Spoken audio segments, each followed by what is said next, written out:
emergency? My niece was just coming in and they poured acid on her face. Who did? We don't know who. She was just coming back from work and someone threw it on her face. Oh my goodness. What's her name? Naomi? Yeah? Naomi. I just remembered thinking, oh my gosh, like, I've lost my face, my skin is burnt, and my eyes, like, I can't see. Naomi Oni says that when she saw her injured face for the first time, she didn't want to live. A happy and confident young woman permanently disfigured in a deliberate, wicked, and devastating act. I was 20 years old when I was attacked, and you don't know anything at 20 years old. You're so naive, like, you wouldn't think someone can do the worst to you. My story is one of betrayal and loss, and it's only now, 5 years on, that I'm ready to talk about it.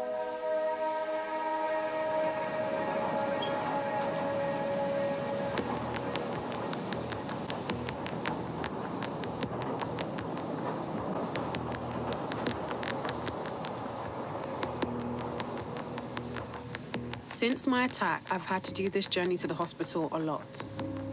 I have laser treatments 3 times a year, and then I have to see my surgeon as well. We are now approaching Stratford. It is very weird, especially passing Stratford to get to the hospital. Like, it's just like, wow. I used to work here. Someone was able to just follow me all the way from Stratford home to throw acid in my face, yeah. You ready? Yeah? So starting on your forehead now. How's that feel? Okay? I think I'm at the stage of acceptance, which, oddly enough, feels like the most difficult stage of the whole situation. Oh, stand comfortable. Would you like a bit of ice, or are you okay? Yeah. Because you've had the moment to grieve, you've had that moment of resentment, you've had that moment of anger, and now you're just left with you. I'm very grateful that they've taken the time out to actually be gentle with me. Like, they get like I'm a young girl and it's a lot to deal with, like your physicals, especially your face. That is so much, like, to deal with. And yeah.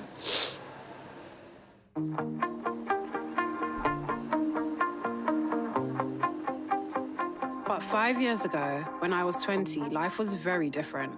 I just got my first job. It was at Victoria's Secret, Westfield in Stratford.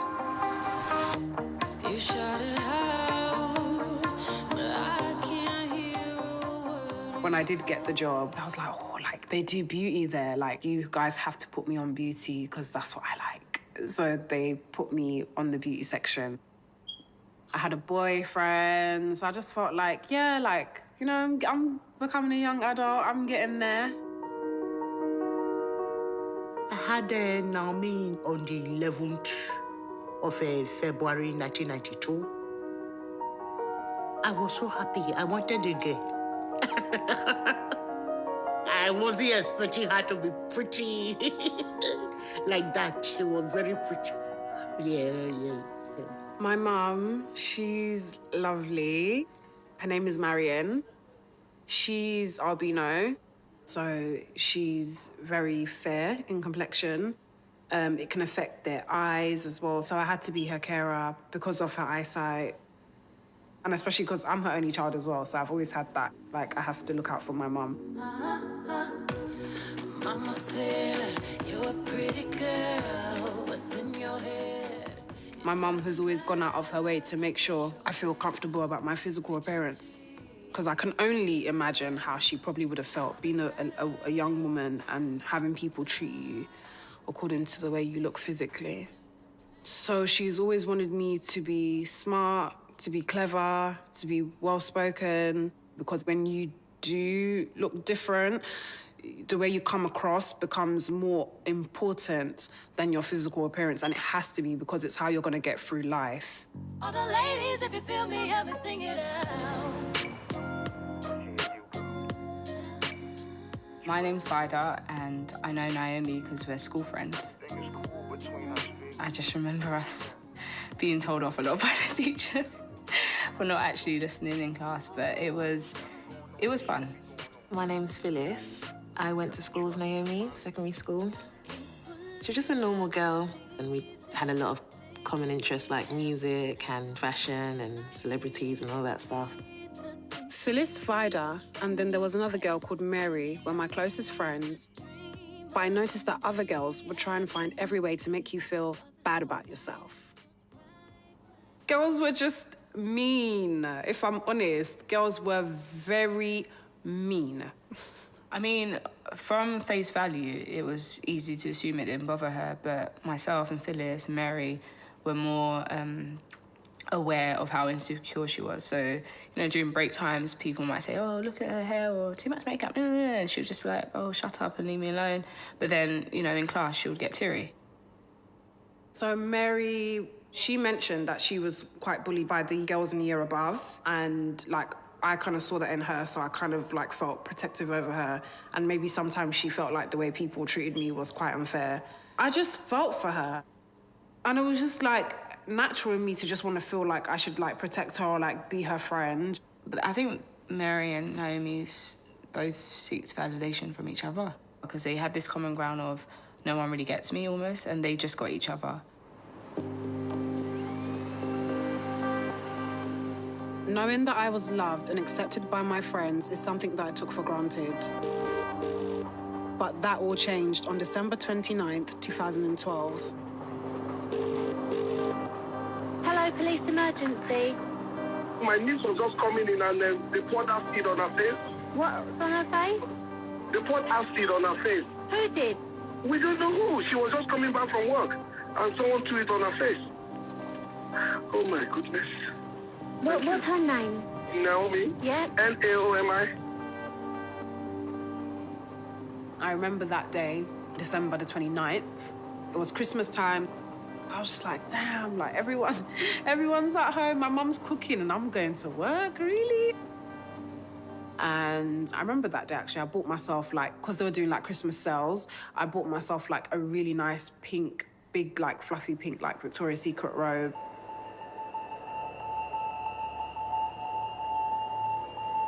store will be closing in 5 minutes. I remember being at work, closing up, thinking, oh, yeah, I'm happy to be going home. Everybody seemed to be in a good mood.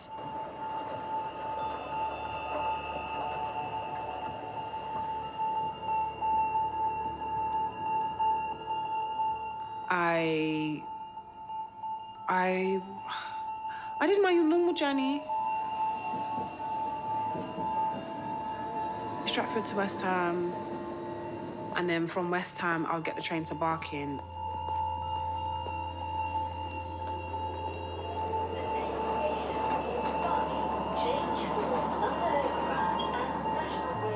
And then from Barking, I would just about get the last bus home. I finished work at 11:30, so I probably got to Barking after 12.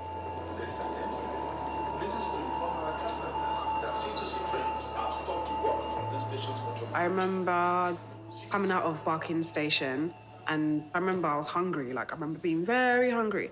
So I was like, okay, let me just get some chicken wings and chips, and I'll eat them when I get home.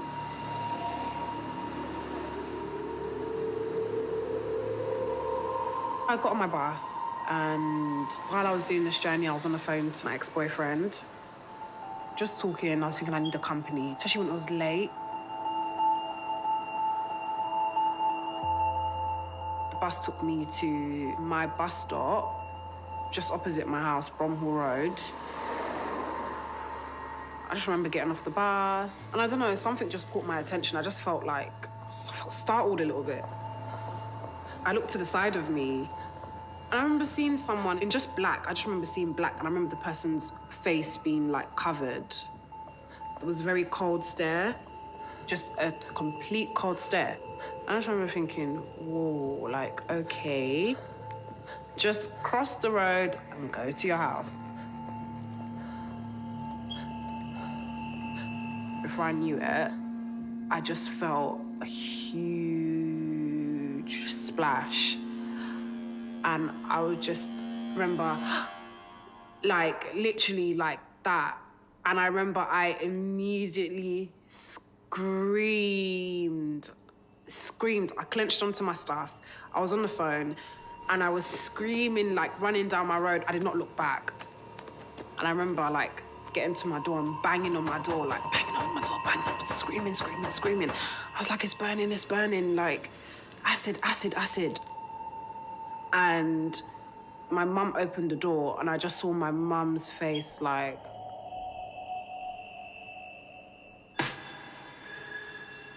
I went upstairs, and at this time she was in the bathroom. I just knew straight away that it was acid, and it was strong acid because of the way it smelled. To me, like, I thought my skin was, like, dissolving, like I was just gonna, I don't know, like, corrode away. So we opened the shower and we just doused her in water. I looked down and I realized that her jeans was just falling apart. And then I thought, wow, this is everywhere. And I could just feel the splashes of water. My skin is burnt. I just felt like it was like, I don't know, just, how can I explain? You know, when you put like, if you were to put like hot water in a glass and then you run it under a cold tap and it cracks, like it starts to break. That's how I felt. And I just thought, you know, when can the ambulance or the police get here? Because I could be doing something wrong. But I just thought, you know what, you can't go wrong with water and acid, anything to dilute it. I just remember like mucus, like just flowing down my face. Like my face was like purpley, pink, green, I don't even know. Like it was just multicolored. So I just remember like literally like just humming in my head, trying to like not freak out. And I remember when the ambulance came and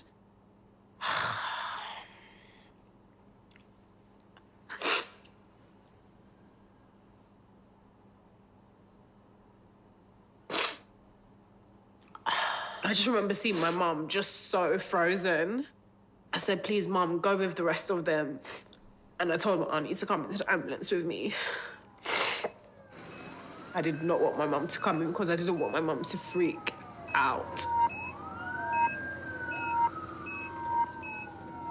They were like, okay, we're transferring her to Broomfield Hospital. It's a burns unit. I was just like, a burns unit? I gave up. Like, I don't know if my body just shut down. I remember coming into the hospital. It was like an episode of ER. I don't know if it was a bed, I don't know if I was on a table. I just was getting poked and like touched. And I could just hear voices in the background. Burns, something degree burns. My name is Naguib El-Mutardi. I am a consultant plastic reconstructive and burn surgeon, St. Andrews Center, Broomfield Hospital in Chelmsford. When we saw Naomi, the injuries was mainly on the right side of the face, the front of the scalp, the middle of the scalp, on the side of the nose, upper lip, part of the neck, the right forearm and hand, and on the left thigh. So that was the extent of the injury. We usually see these attacks in young men. So at that time, it is not that common to have it in girls.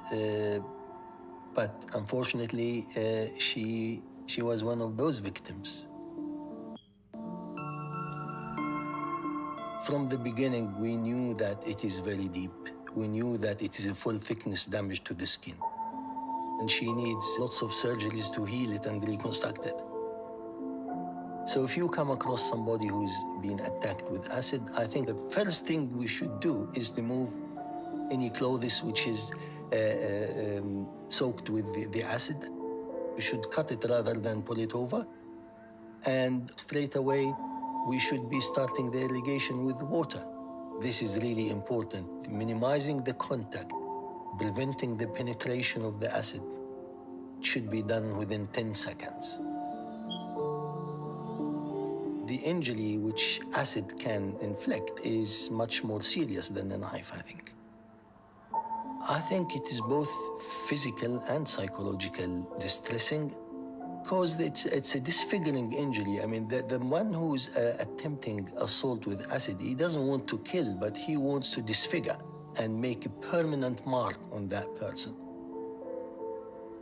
I couldn't understand why anybody would do what they did. I think that's when I started to actually realize the severity of what had actually been done to me. I feel like my face was literally 10 times the size, and my eyes were so swollen. I just remember like mucus was always running. It wasn't even tears. Like, I just remember sometimes I'll just have to wipe like mucus. That's all it was, pus, yellow stuff just coming out of my eyes.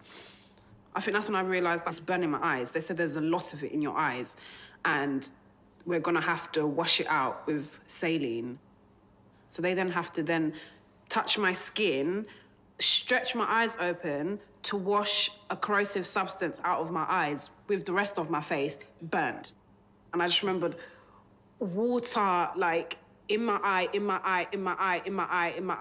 And I'm like trying to blink, but at the same time open my eyes because I don't want to go blind. Like, I don't want to be blind. Like, that's not my portion. I don't want to be blind. That's what I keep thinking. From the way she talks about it now, I think nobody expected that she was going to get her sight back. The prognosis for one of the eyes was really bad, and they said she would have some in the other eye, I think. And it was only then I realized, God, acid, it just kind of worked its way through.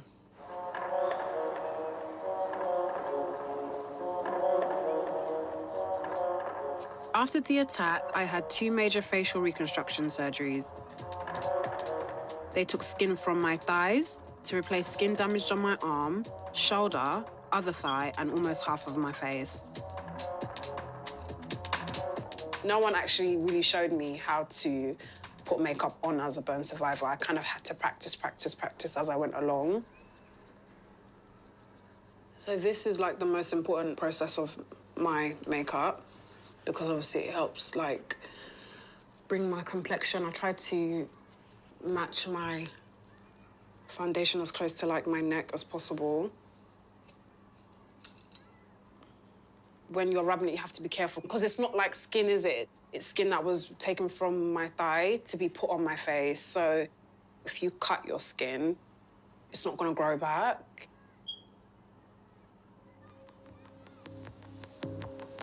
I lost my eyelids, so they had to take skin from behind my ears to create an eyelid. So like, I don't know if you can see like that round shape. They kind of had to create eyelids for me.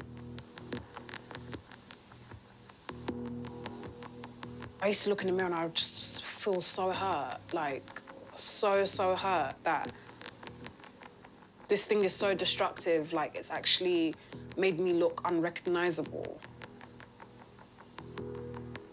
Initially, like, my face was quite flat. I remember my nose and, like, under my eye were literally the same level. So when I had to do my makeup, I had to do so much, like, contouring to basically make my face more 3D. So, yeah, I would say I've come a very long way.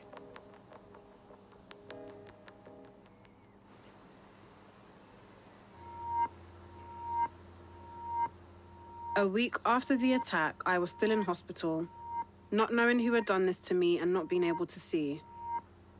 But then my eyes started to open a bit. My vision became like patches, like little dots. And I think there was a day where, like, you know when your screen is black and I was picking it up to, like, use it. And I remember I caught my reflection and I was just like, oh.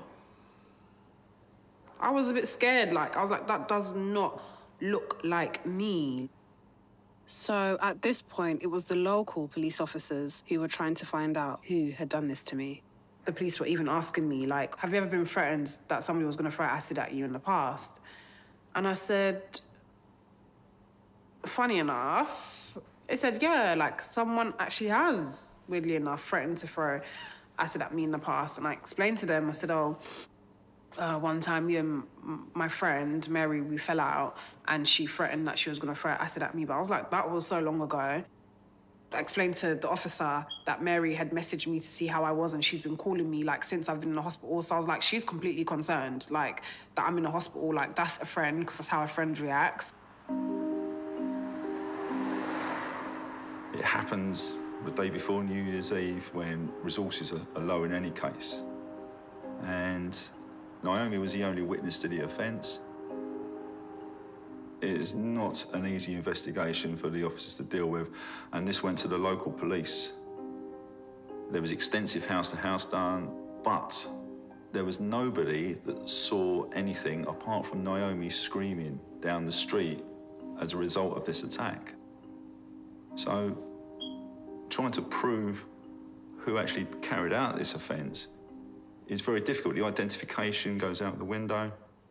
We're talking about an incident that happened in the middle of the night. You have street lighting to rely on, and the suspect was wearing a full niqab, which only allowed the eyes to be shown. It was 6 weeks after I was attacked that Mary was brought in for questioning.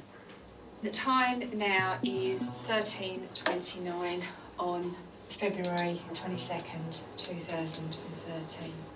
Eventually, local officers arrested Mary. They'd arrested her on the basis that Naomi had said her friend had threatened her before. Do you want to tell me how you know Naomi? Yeah, I've known Naomi since secondary school. How would you describe your relationship with Naomi? Yeah, I think we're quite close. Like, we speak regularly on the phone. The officer did point out that she said something, we had an argument like over a year ago. And she said that in that argument that you said that you wanted to throw acid in her face. Acid? No. Because that's a very particular thing. I mean, acid attacks over here especially are very rare, so why pick a comment like that? I cannot remember saying that. And then when she told me this happened to her, I was just like, why? I just don't understand. She said they had disagreements in the past, but it's like friends, and they fall in, fall out, and there wasn't any other evidence to really tie Mary into it from a borough perspective. She was released from the police station. She was given a bail date.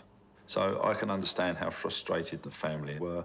2 months, and really there's nothing that you could hang your hat on for progress in that investigation.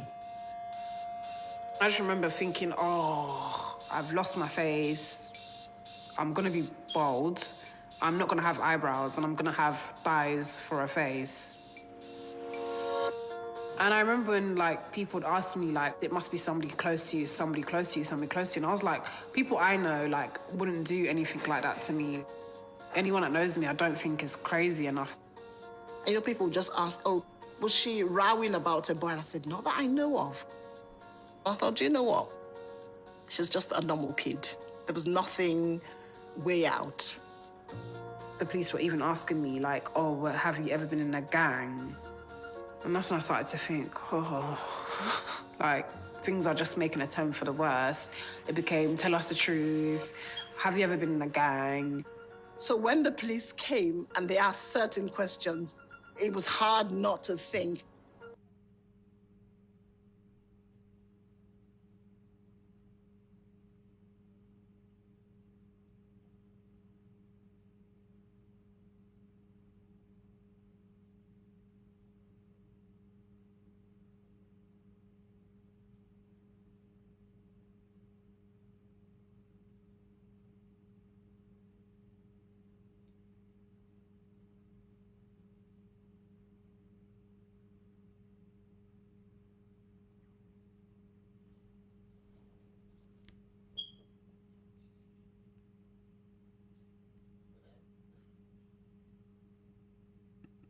oh, was she rowing about a boy? And I said, not that I know of.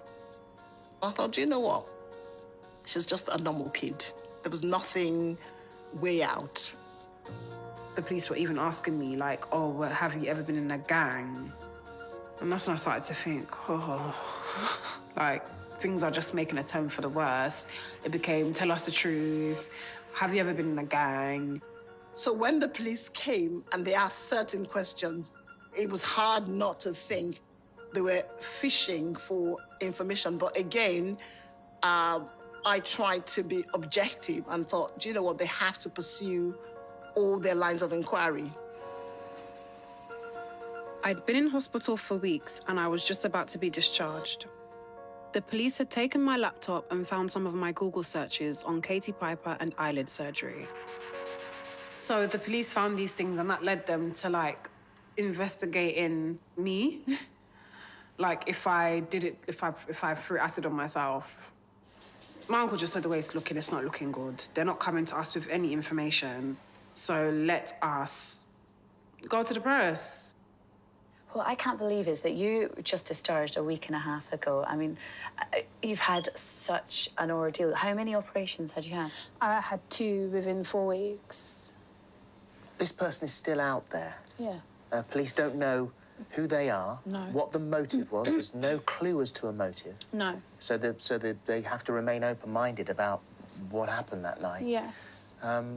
What do you say to them if they happen to be watching? I just want them to realise the pain they've put myself and my family through.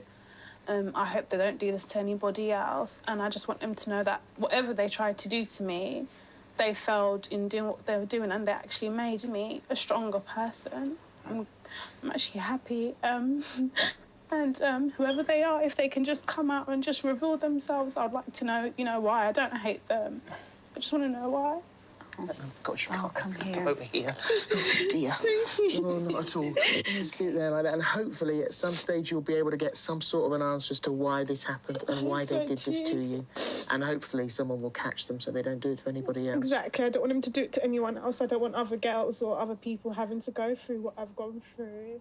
At Scotland Yard, there's a big media-type rooms there where they monitor television constantly. And this came up on a morning show, I believe, Philip Schofield type thing. And you have a young lady on there that's clearly been the subject of an attack, and then that rings alarm bells at Scotland Yard. And it just so happened that when the request came in from Scotland Yard for this particular case to be reviewed, it was my team that was on call. I do feel like the press interest made the police up their game and really look into this situation. And this situation is, like, you know, for it to go to the homicide team, that's pretty serious. After my attack, I didn't really get in touch with my friends. I didn't want to talk to many people. Vida and Phyllis were out of London at university, so they only found out when I went public. Naomi Oni, a happy and confident young woman who dreamed of working in the beauty industry, permanently disfigured in a deliberate, wicked and devastating act. I remember it very clearly. I was on my way home. My phone's always on vibrate. I just remember my phone kind of all the time. And then I got a call from my cousin, and he's like, "Why haven't you looked at my WhatsApp? You haven't said anything." I was like, why? Look at your WhatsApp. And I looked at my WhatsApp, and there was literally message after message, and it just said Victoria's Secret. It was like a link and said Victoria's Secret. And I kind of thought, what is this? And I clicked on it, and I just remember seeing the image and thinking, oh my God. I saw the pictures that came out when she was in hospital and it was still black. I was thinking, no one deserves that. Like, I wouldn't even wish that on my enemy, but no one deserves that. And I thought, I swear I just saw her like less than a month ago. And she's just like a different person now. Yeah. My face was black. My eyes were swollen. I was terrified. And I remember when I came out into the press and obviously people had seen, like, on the news and stuff. And I remember Mary messaging me saying, "Oh my God, she doesn't even look like you." I just kept thinking, who would do that? Then the press found out that the police had this theory I'd done this to myself. And that was all they seemed to focus on. I don't understand. Why am I in the hospital? Why is this happening to me? You know, why was I even attacked in the first place? Who did this? Why? But instead, all the questions ended up on me. When they said Naomi did it to herself, like, I just thought, I can't believe they're saying that. Naomi's not the type, she would never do that to herself. I don't know anyone that would actually do that to themselves. There was a whole story about some celebrity person who had acid poured on her face. And people were drawing parallels. I'm just thinking, wow, you know, where did that all come from? It was portrayed in the media that because she was researching Katie Piper, then, you know, she almost planned it because she saw, like, the outcome for Katie Piper's life after and thought, oh, maybe if I did this to myself. And it's terrible to say that somebody would attack themselves to look like or to be like a survivor. It's not a joke. It was tough hearing, like, kind of nonsense, can I say? Like, kind of being put out about who my friend is as a person. It's like, do you really want to hear my story, or are you looking for a secret that I'm hiding, or me to say something extra? Like, I was attacked on my way home from work. That's all I know. Like, I was attacked on my way home from work. I did not know what somebody else had in store for me. 2 months after the attack, and the homicide team are now leading the investigation. We went straight back to the start, right back to the very beginning, examined every piece of CCTV, and it was very shortly after we started that we picked Naomi up coming through Barking Station. And then you keep watching it, and then you see a woman walking through the same barriers, 10, 15 seconds behind, wearing a full niqab, following Naomi. It was almost like we were trying to be detectives. We were trying to work it out ourselves. It's like, who would do that though? Like, is it someone we know? Is it this? Is it that? Is it that? And we just kind of, every name kind of popped up, and then a particular name popped up, and then we were just like, nah. Then we're kind of silent on the phone, like. Vida called me, and we were just talking about the whole situation. And we just said to each other, what if it's Mary? Without anything. Mary could be quite unpredictable. She came from being polite and quite well-spoken to just being quite passive-aggressive and unresponsive almost. Back in school, like, you'd be scared of Mary, not because of you're scared that she's gonna beat you up, or it was just something about her, it was just scary. You then go backwards again to a previous station, and you see her coming out with a friend, and a bit more of a distance this time, you see the same figure in a niqab appearing to mirror Naomi's movements. Everyone's like, yeah, it must be her, it must be her. It's like, no, but everyone was like saying it, but convincing themselves, no, we don't want it to be true. We don't want it to be true at all. This person is present at Westfield Shopping Centre all the way through to Barking Station. And then they both head off together towards the bus. So when you piece all this together, you have verification of what Naomi's been telling us all along. That lady had a distinctive handbag. And when we viewed the custody images that we had when Mary was originally arrested, it looked like she had exactly the same bag. And then you got thinking, no, this looks like it's got potential. When we had to come back in on bail, this warrant was done at the address and the bag was recovered. And long story short, that has traces of damage that is typical of an acidic acid. And she changed the status on WhatsApp following the attack to Freddy Krueger and who looks like wrong turn now. Pretty quickly, she removes that, but not before several people have seen it. Why would you do that? It just shows you what a cold, calculating woman she is. I didn't hear much, and then all of a sudden we heard that they might have somebody.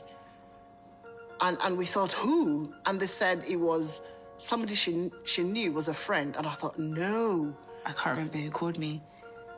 And so I was like, oh my God, you never guess who. I was like, don't tell me. Don't tell me. It's like, yeah, it's Mary. I wasn't shocked at all that it was Mary that did it, even though it was her friend, but I wasn't shocked. They're like, Naomi, we're afraid to tell you that Mary is the person behind the niqab. And I just remember being so distraught.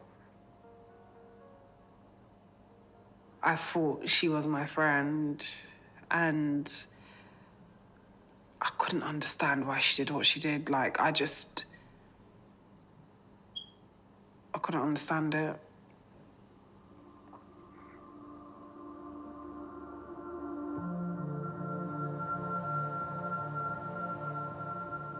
The next time I saw Mary was when I had to face her in court. I wanted to look her in the eyes to know whether she'd really thrown the acid at me and why. Realising somebody that you thought was your friend isn't your friend. It's a grief, yeah. And to actually, like, to be betrayed, like, it's for someone to lead you to your destruction, basically. I was heartbroken, just everything all at once. Mary Connier took the stand. Her defence formed around a line that had come out in the press about the self-infliction. Mary actually threw it because Naomi wanted her to throw it. So Naomi got publicity. And she was actually saying it to me, like, in such a strict way, like, you threw it on yourself and you didn't think it would hit your face. And I just thought, is this a joke? Like, are we all gonna act like we're not adults? Who in their right mind would pour acid on themselves? And that's the crux of the matter. Would you do that to yourself? She was even times where she said, oh, she remembers that night calling me and we were on the phone and we were making, like, arrangements. She latched onto certain aspects, certain stories that were in the press, and pieced together a defence around that, but there was nothing to ever substantiate and support this type of theory that they had hatched a plot together. We had to prove that the person that was coming through the gates following Naomi in the niqab was one and the same person that was Mary Connier. Yes, the bag was one thing, but there was something else individually specific to Mary Connier. When I saw the CCTV, I knew straight away that it was Mary. Mary has a distinctive walk. She's always had it. It was Mary. She puts weight on one side of the foot rather than the other, and it gives her a role. So we had an expert in gait analysis analyse the imagery that we had from the CCTV and comparing it, the woman in the niqab to the woman in the custody office. It was one and the same person. I think Mary is a very calculating person, devoid of any empathy or remorse. After the incident, she even went to Naomi's birthday party that her family arranged, and she sat there and she's talking to the family, she's talking to Naomi, offering her sympathy.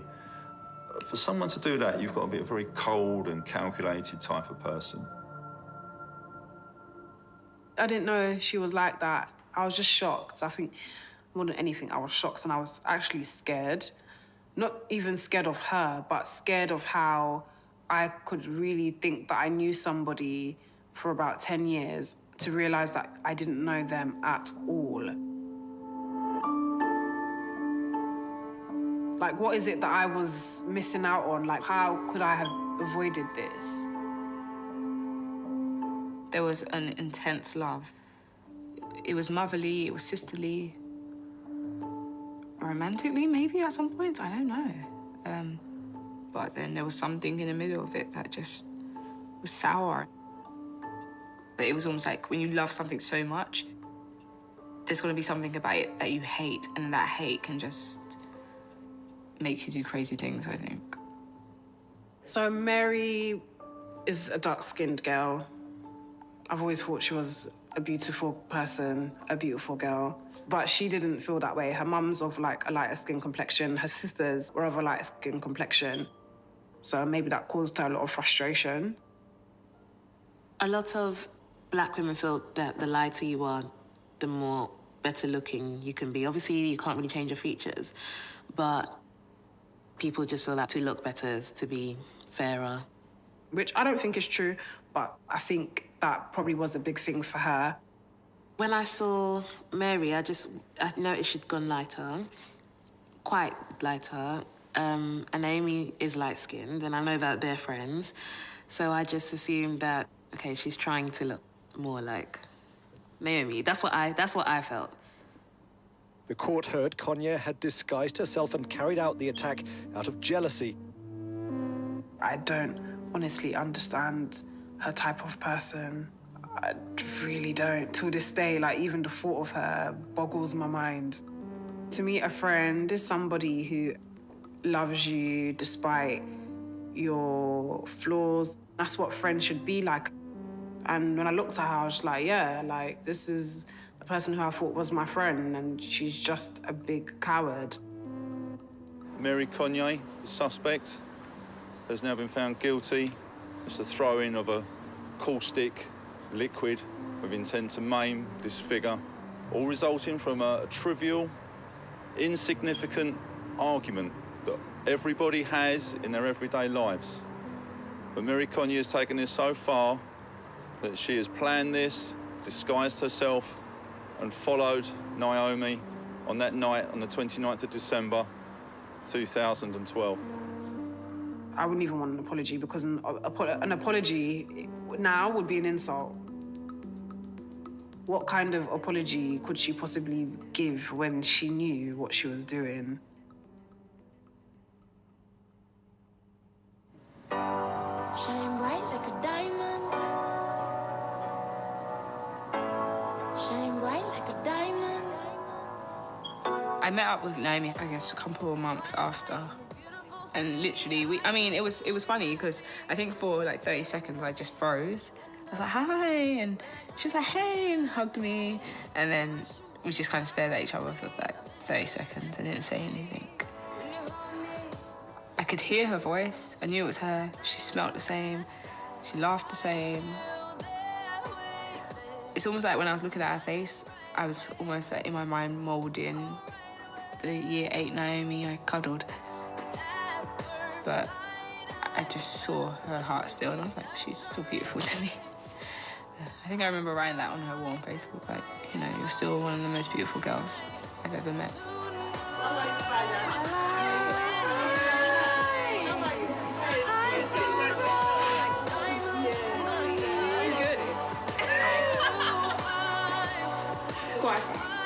School pictures. Oh, yeah, pictures. Look at my weave. You guys are not good friends because this is not nice. I like this picture. What else did I find? This one. I have some pictures. This is a picture of me. You always laugh at this picture. Every time I used to bring this picture to school, and Phyllis used to be like, look at Naomi's cheese. It's so cute. Look. I like this poncho, and then look at this person. Wow. She's just segregated herself, and even look at the way she's looking. Like, it's weird, isn't it? I like my outfit. Yeah, you look cute, girl. I don't know who I thought I was, but yeah. Oh, I love all these pictures. Yeah, good photos, good photos. Memories. Yeah.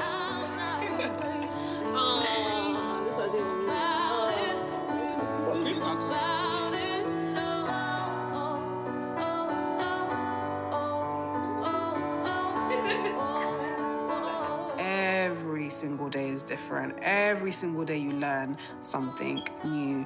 Every single day you have to learn. You have to have a different type of strength in different situations. Like, it's hard. It's hard, and just knowing the difference of how you're even being treated when you go out and the way people look at you and the way people stare at you. 20 years, I didn't have to deal with that, and I have to deal with that now. And no man is an island. I'm only human. That's it. I'm only human. That was a nice conversation. Good. I liked that. Good. Yeah. I like that.